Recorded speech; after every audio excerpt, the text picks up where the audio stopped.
My best friend swore he could survive one night in the abandoned slaughterhouse. We buried him this morning. Dude, stop messing around. You're freaking me out. But I wasn't joking, because right now I was standing in that same slaughterhouse. And something was breathing behind me. What the hell was that? The sound wasn't human. It was wet, gurgling, like meat being dragged across concrete. You shouldn't be here. Who said that? The voice came from the darkness. A woman's voice. But there was no woman. Just the smell of rust and something rotting. He didn't listen either. Now he's part of the war. What does that mean? Then I saw it. The stains on the concrete weren't old blood. They were moving. You'll see soon enough. We need to get out of here. Now. But the door we came through was gone. Just a solid wall where it used to be. And the breathing behind me, it was closer.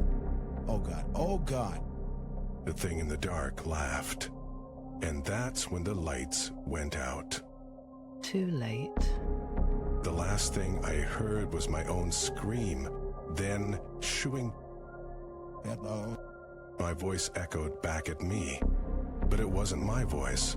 It was his. My dead best friend's. You shouldn't have come here, man. That's not possible. The air smelled like copper and spoiled milk. Something dripped from the ceiling. It wasn't water. He's one of us now.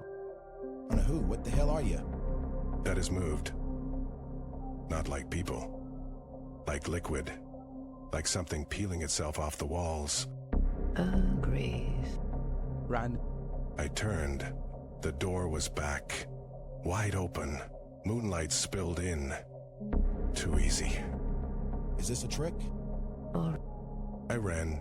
The second my foot crossed the threshold, Wrong choice. the door slammed shut behind me. I wasn't outside. I was in the slaughterhouse again, but different. The walls pulsed. No.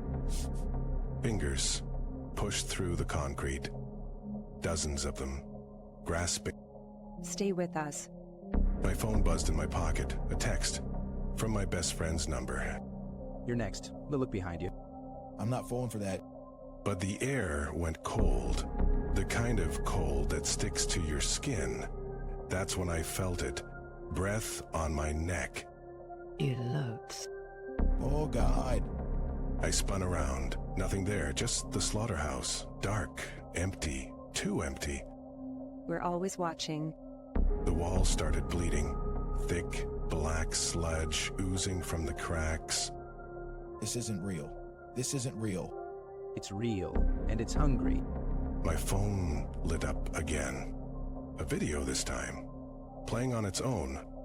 It was me, screaming, in the exact spot I was standing now. Soon. I threw my phone. It shattered the second it hit the ground. Silence. Then, laughter.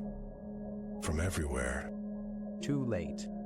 The sludge on the wall started moving, forming words. Join us. I gotta get out.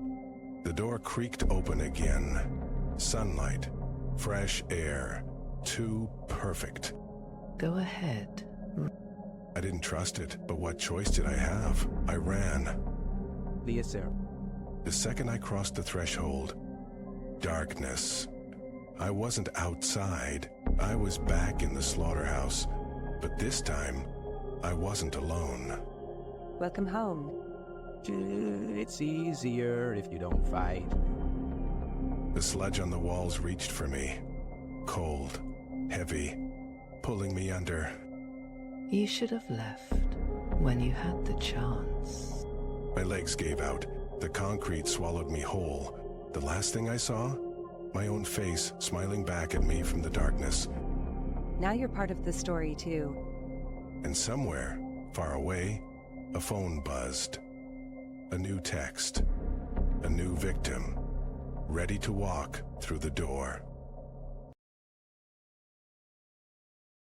My neighbor has been mowing his lawn at 3 a.m. every night for the past week.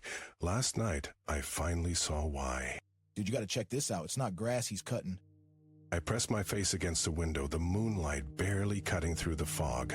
The lawnmower roared, but the blades weren't green. They were red. What is that? It's moving. The thing under the mower twitched. A hand, then another.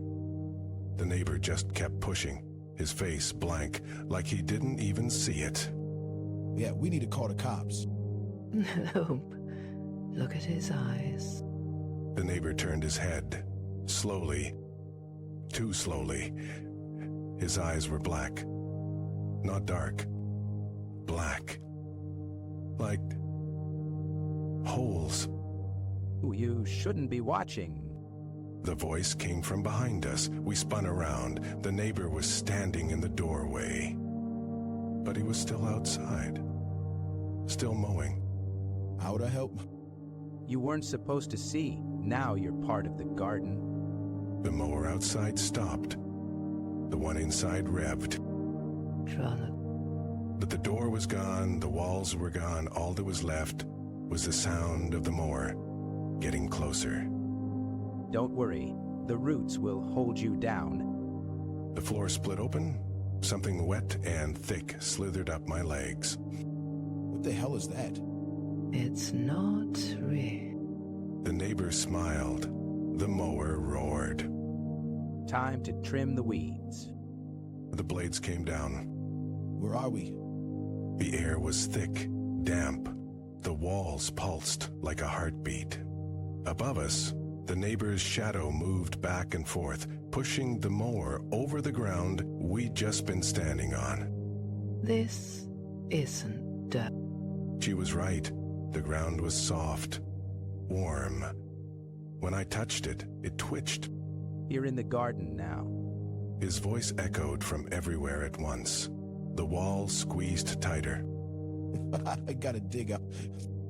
With what? Our hands?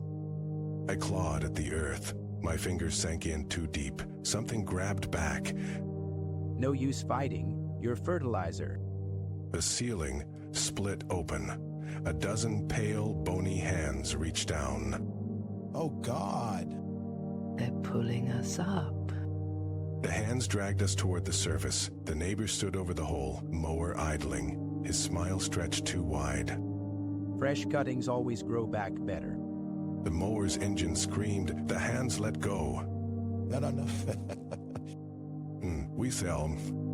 They're inside the moor. The walls were ribbed metal, slick with black fluid. Above us, the neighbor's face appeared in the opening, his eyes reflecting the moonlight like a cat's.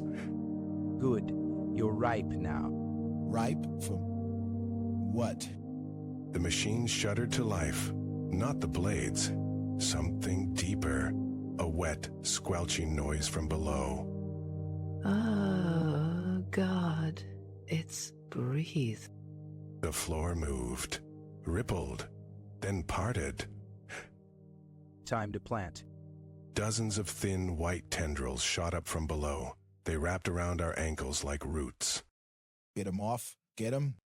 The tendrils pulled. Hard. My legs disappeared into the blackness first. The last thing I saw was the neighbor reaching in after us, his fingers stretching longer than any human hand should. Don't worry. By morning, you'll be beautiful.